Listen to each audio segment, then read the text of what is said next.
All right, so you're here because you want to get to the bottom of something kind of complex, right? We all want those key insights without getting bogged down in the weeds. Exactly, and that's what we're aiming for today with this deep dive. That's right. We're going to be zeroing in on this this podcast script we found, the AI that knew about COVID, whose buried 2019 warning. Definitely sounds intriguing. Oh yeah, and it's not just like a dry timeline of events. No, not at all. This thing really reads like a story. It does. It's like a thriller almost. It is, and it brings up some pretty big questions. Oh, yeah. So what we're going to try to do is kind of pull out the main points from this script. What is it saying about this AI, this GPHIN?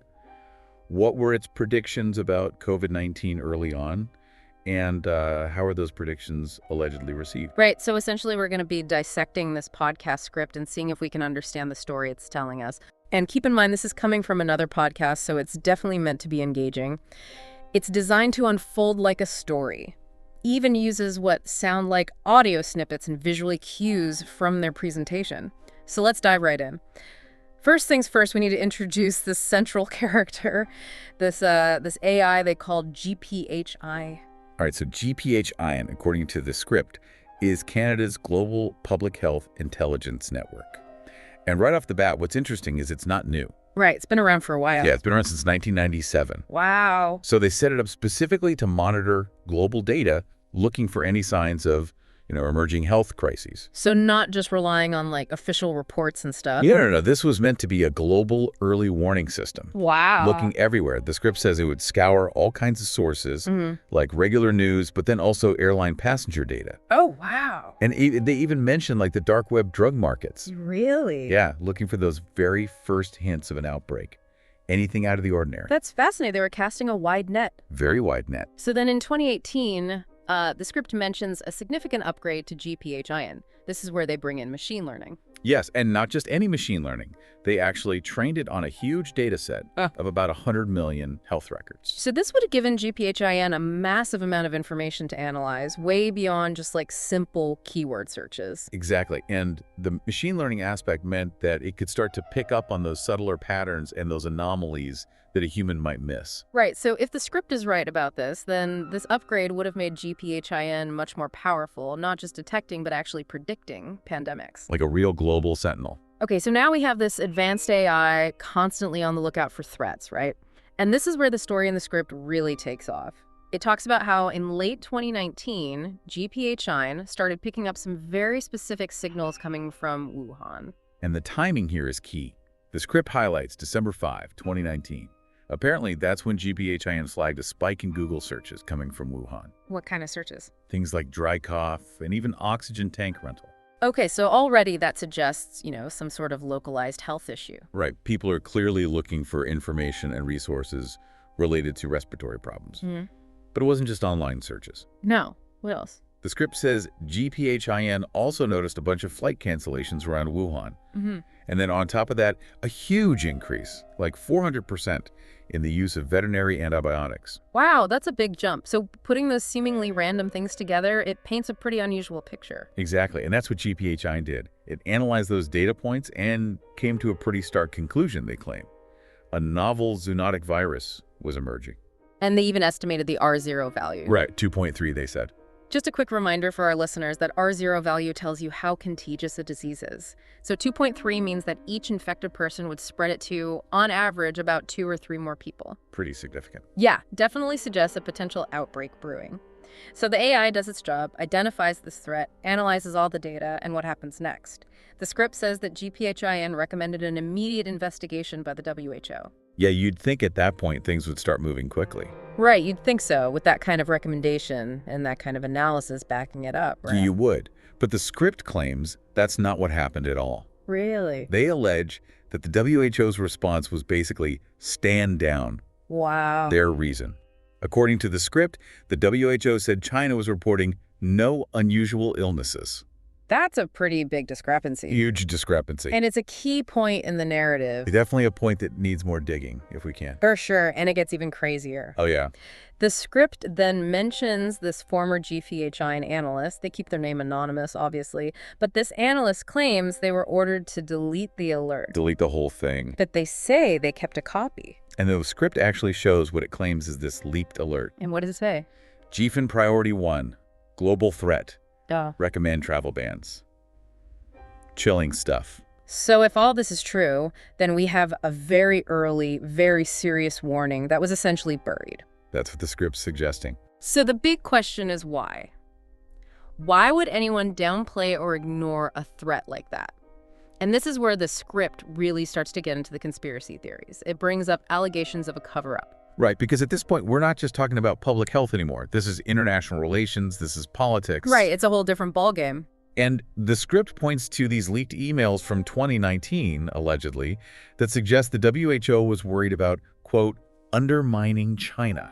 And remember, this is right after China had donated, what was it, $85 million to the WHO? What, $85 million? So the script is implying a possible link between that donation and the WHO's alleged hesitation to act on those early warnings. That's a pretty serious accusation, and it goes even further. The script alleges that the entire GPHIN team was reassigned and that the AI itself was lobotomized. Which essentially means they crippled it, took away its power. Right, made it ineffective. And they even include what they say is a WHO memo from 2019 that reads, GPHIN overreaching, restrict access to China data. So if that memo is real, then it definitely supports the idea that someone was trained to silence GPHIN. But even with all of that, the script says that GPHIN was still picking up worrying information. Oh yeah, by December 17th, it had apparently detected signs of human-to-human transmission. Wow, really?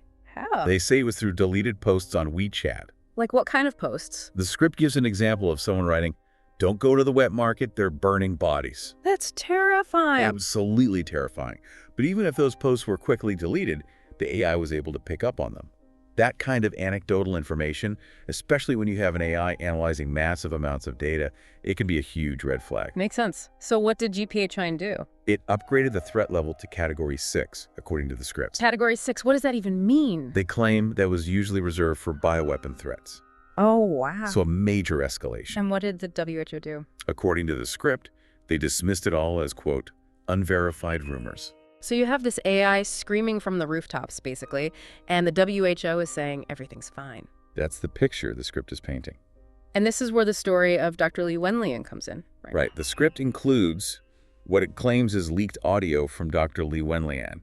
He's talking about how he found this new SARS-like illness and how his colleagues were getting sick and how the police made him confess to spreading rumors. Tragic story. And his plea at the end, please warn someone, it's just heartbreaking. It really shows how critical information was being suppressed, not just by the WHO, but also at a local level in Wuhan. Okay, so what else does the script say GPHIN found? Well, it mentions how GPHIN noticed that China had basically locked down Wuhan researchers on LinkedIn on January 1st, 2020. That they couldn't communicate with the outside world. Right, which again suggests they were trying to control information about the outbreak. And then the big one, GPHIN, allegedly predicted global spread of the virus by January 20th. And they say this particular report was stamped classified. So we have this AI that's basically predicting the pandemic, giving very specific warnings, and every step of the way, it's being ignored or silenced. Right, and this sets the stage for what the script calls the leaks. The leaks of GPHIN's warnings. Right. In February 2020, the script says someone in Canada leaked GPHIN's December alerts to the press. And this is when COVID is already hitting Italy hard. And it's important to note that the script claims GPHIN's predictions were 94% accurate up to that point. 94%? That's incredibly high for any predictive system. It is if it's true. We'd have to look into how they calculated that number. Right, but if that accuracy rate is accurate, then that would mean GPHIN was incredibly sophisticated, right? Absolutely. But instead of getting praise for its accuracy, what happens? Well, the script says Canada shut down GPHIN. Shut the whole thing down. The official reason. The GPHIN caused panic. But the script hints at a different motive. Much darker motive. It mentions these internal documents that suggest GPHIN had started looking into the possibility of a lab leak. All right, they were digging into where the virus came from. And specifically, the script points to this research grant that was given to the Wuhan Institute of Virology in 2019. For gain-of-function research. Which is basically where they modify a virus to study how it could become more contagious or deadly. Right, pretty controversial stuff. And there's even a quote from, supposedly, a WHO insider who claims that GPHIN had become a problem. An inconvenience. Because it wasn't just tracking the virus, it was tracking the cover-up. Every deleted tweet, every doctor who was silenced. It had too much information. Okay, so now the script jumps ahead to the present day. It says that just last month, in 2024, some GPHIN logs from that year were leaked. And they suggest that GPHIN is back online. And this time, what's it tracking? Bird flu, H5N1. Oh, wow. And this new alert, it's pretty specific. Oh, yeah. It talks about a cluster of H5N1 infections in cattle, a mutation rate of 600%, and a prediction of human spillover sometime in 2025. That's scary stuff.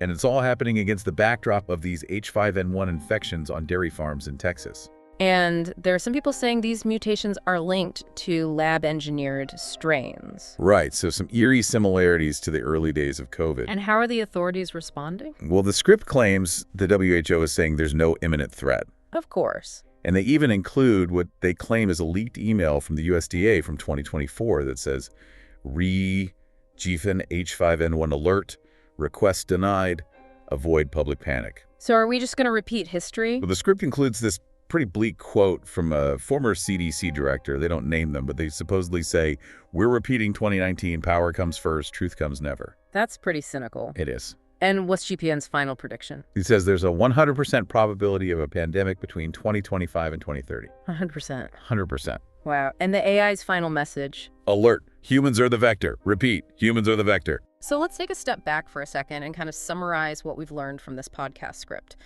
The main takeaway is that this AI system, GPHIN, was apparently giving us very early and very specific warnings about a pandemic coming out of Wuhan in late 2019.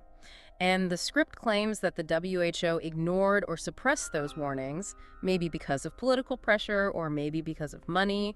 And the story doesn't end there. The script suggests that this is a pattern, that those in power are more interested in protecting themselves than in protecting the public, that they're willing to sacrifice the truth to avoid panic. And now we have this new threat, H5N1, and it seems like we're making the same mistakes all over again. So what do you think? Is this a wake-up call? I think it raises some serious questions about how we handle these kinds of threats in the future. How do we make sure that the truth gets out there, even if it's uncomfortable? How do we make sure that the people in charge are actually acting in our best interests? And what about the role of AI in all of this? Is it a powerful tool that can help us prevent pandemics? Or is it just another way for those in power to control us? It's a lot to think about, and honestly, it's kind of terrifying. It is. But we have to think about it. We have to ask these questions. Yeah. Because if we don't, who will?